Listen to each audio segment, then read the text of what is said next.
This is interesting. Check out earth.com. I have been talking about the microcosmic orbit for quite a while and the complexities of our internal civilizations and how they affect our health and our body, and it's so complex. Just like our brain is so complex. And I have been talking about supporting these micro civilizations and encouraging them to be healthy. I have literally worked with people with using microbes and getting rid of strep throat and bronchial infections and pneumonia, no antibiotics needed. And again, there's antiseptic, antifungal, antibacterial properties in several plants, right? And I could go on and on. Again, I have a lot of lectures on YouTube talking about plant medicine and place and locale as far as different types of disease and imbalances in the body. But always, we were looking at this gut-brain connection. There's a gut-lung connection, right? One of my biggest comfort foods is always buttermilk. And it took me a long time to figure it out, but the microbes in there, really do support the dopamine and the neurotransmitters we were talking about, working with anxiety and balancing the gut and that important connection between the two. I was going to go on and talk about low-dose naltrexone, and I've talked about different psychotropic medications and how it's kind of just a guessing game, and things like benzodiazepines, and that's fascinating. I don't want to go off on a tangent, but I probably will.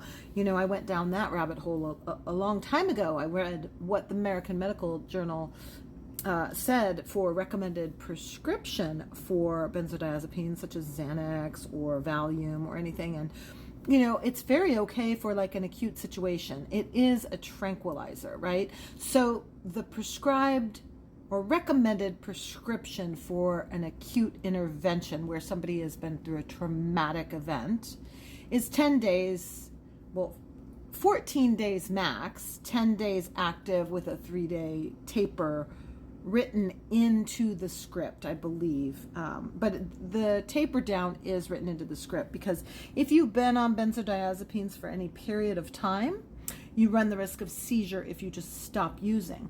But a lot of these nurse practitioners, these doctors, these medical people, basically it's not necessarily their fault that they don't have time to research, but they listen to what the drug pushers tell them. The drug pushers being the pharma companies that have the drug reps that come and say, okay, these people are missing certain neurotransmitters. So somehow Xanax or Valium is supposed to give them the neurotransmitters they are needing.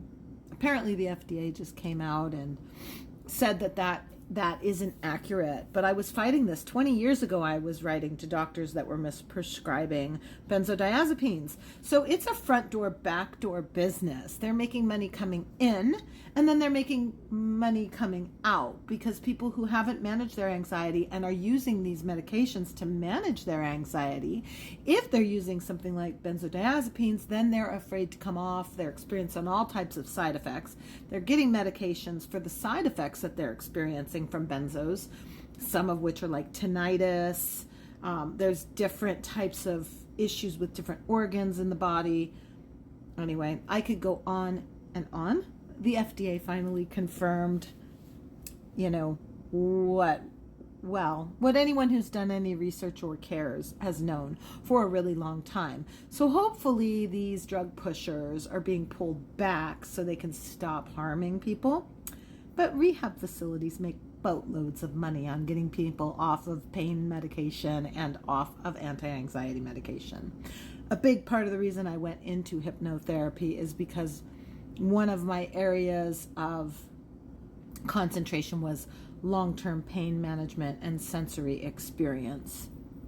But getting back to LDN, low-dose naltrexone. Naltrexone in regular dosages is a medication that is used to treat alcoholism and heroin addiction. However, in very small doses of like a 1.5 to 4.5 milligram amount, it blocks the opioid receptors for about 4 hours. What that does is creates a rebound effect in the brain, which stimulates the production of the proper neurotransmitters for the brain. So it's an adaptogen. So for multiple issues with the brain, such as Alzheimer's, ADHD, depression, anxiety, even PTSD. And we've talked a little bit about PTSD and the strong correlation between PTSD and fibromyalgia, chronic pain.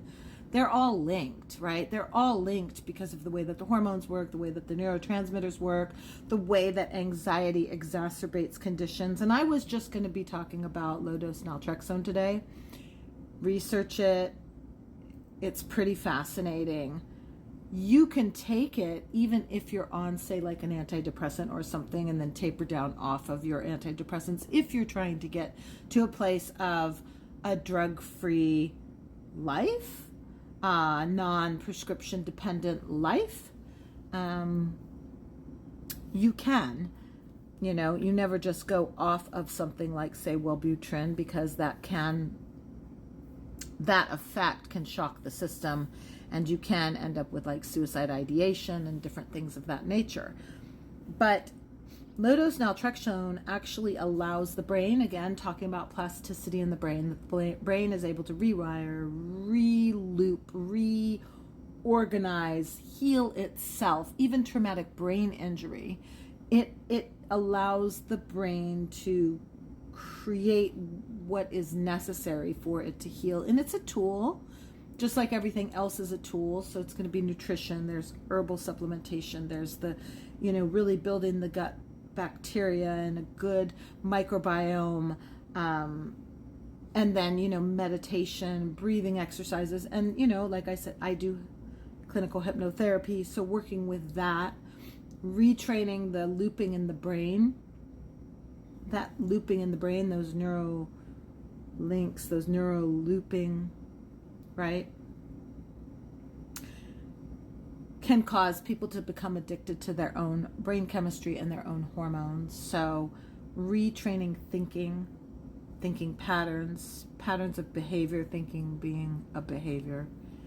Anyway, it wasn't my plan to go down this road, but again, if you see my YouTube, you'll see lectures where I even state that science is only as good as the measurement or the tools of measurement it has available at the time. So because it is empirically based, there needs to be tangible proof. And if we don't have or even know what we're looking for, right? That's why there's so many discoveries that are accidental, because something will pop up and it will be something so different that wasn't even thought of before. But that being said as well, the better the tools of measurement, the more it changes and shifts our ideas and our science. And if we're not open to changing with new discovery, then we're getting into dogmatic practices. Then we're no longer in the realm of science, and what we're in is the realm of faith and the realm of religion and the realm of belief systems and dogma, as opposed to true science, which is constantly questioning itself. But a lot of scientists, or people who are perceived to be scientists, if they can't remove their ego, can't hear that, because that would shift their entire worldview and their entire paradigm, because of course one discovery builds on the next. New discoveries sometimes can shatter that entire structure because it calls everything into question that they may have built their entire lives on. And that's it for today, but cool, check it out at earth.com. New forms of life discovered inside human bodies. Fascinating stuff. Happy Saturday. Aloha.